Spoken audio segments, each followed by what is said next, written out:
Hi అండి. ఈరోజు day 18లో మనము స్టెప్డ్ థ్రెడ్ స్టిచ్ ఎలా వేయాలో ఈ వీడియోలో నేర్చుకుందాము. నార్మల్గా రన్నింగ్ స్టిచ్ అనేది మనము 2 లైన్స్ డ్రా చేసుకునేసి రన్నింగ్ స్టిచ్ అనేది వేసుకునేసేయాలండి. నేను ఇది చూపించట్లేదు ఎందుకంటే మన ఫస్ట్ క్లాస్ అనేది రన్నింగ్ స్టిచ్ కాబట్టి నేను చూపించట్లేదు. ఫాస్ట్ ఫార్వర్డ్లో చేసేసాను అనమాట. ఇప్పుడు చూడండి, ఆపోజిట్ సైడ్లో మనము రన్నింగ్ స్టిచ్ వేసుకున్నాం కదా, చూడండి పైన వచ్చి 2 అంటే ఇప్పుడు మనం చుక్కలు పెడితే మధ్య చుక్క అంటాం కదా, సేమ్ అలాగే వేసుకోవాలన్నమాట.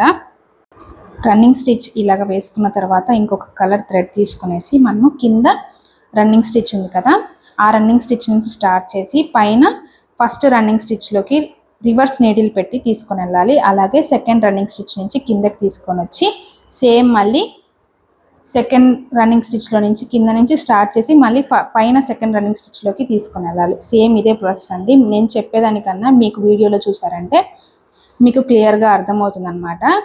అంతే అండి ఈ వీడియో. ఈ సిరీస్ కానీ మీకు నచ్చినట్టయితే నా ఛానల్ని ఖచ్చితంగా ఫాలో అవ్వండి. డైలీ ఒక స్టిచెస్ అయితే నేను పోస్ట్ చేస్తాను అనమాట. ఈ స్టిచ్ మనకి కుర్తీస్ ఉంటాయి కదా, కుర్తీస్కి బార్డర్స్ లాగా కూడా యూజ్ చేయొచ్చు, లేదా శారీస్కి కూడా బార్డర్ లాగా యూజ్ చేయండి. అంతే అండి ఈ వీడియో. ఇంకా